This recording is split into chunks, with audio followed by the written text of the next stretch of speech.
Bahagyang lumamang si Senator Grace Poe kay Vice President Jejomar Binay sa isang survey na kinumisyon ng Magdalo Party List kaugnay sa mga posibleng kandidato sa eleksyon 2016.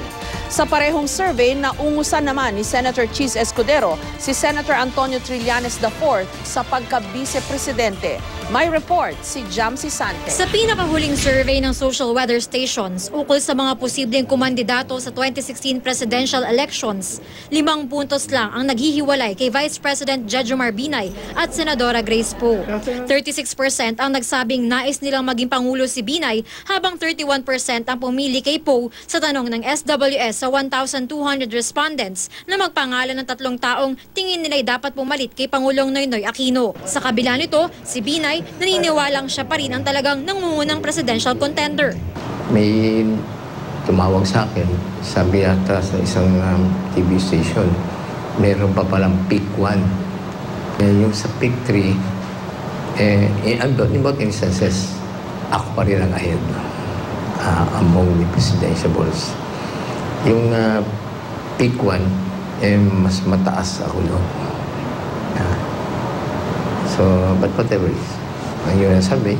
So, sa mga kabayan natin, maraming salamat po. Sa survey naman na isinagawa ng Magdalo Party List, nangunguna rin si Binay nang papiliin ang 2,937 na respondents kung sino ang iboboto nila sa listahan ng 10 posibleng kandidato. Ngunit nang gawing 6 na lang ang kandidatong pagpipilian, lamang na ng bahagya si Poe kay Binay. 31% ang nakuha ni Poe, habang 30.6% naman si Binay. Sinundan sila ni Davao City Mayor Rodrigo Duterte, DILG Secretary Mar Rojas, Senadora Miriam Defensor Santiago at dating Senador Panfilo Lacson. Pero giit ng Trillanes na kritiko ni Binay, hindi dinoktor ang Magdalo Survey. Sinusubukan pa ng GMA News na hingin ang panig nila Binay at Poe ukol sa Magdalo Survey. Lumabas sa parehong Magdalo Survey na sa vice presidential race, pumapangalawa lang si Trillanes kay Senador Chis Escudero na malaki ang lamang sa kanya.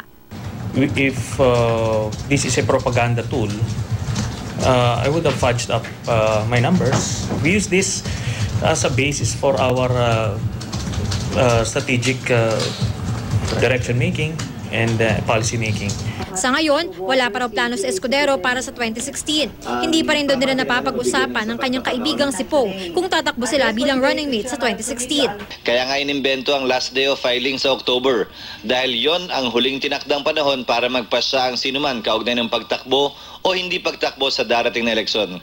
Wala akong planong madalian anumang pagpapasya kaugnay niyan. Jamsi Sante, GMA News.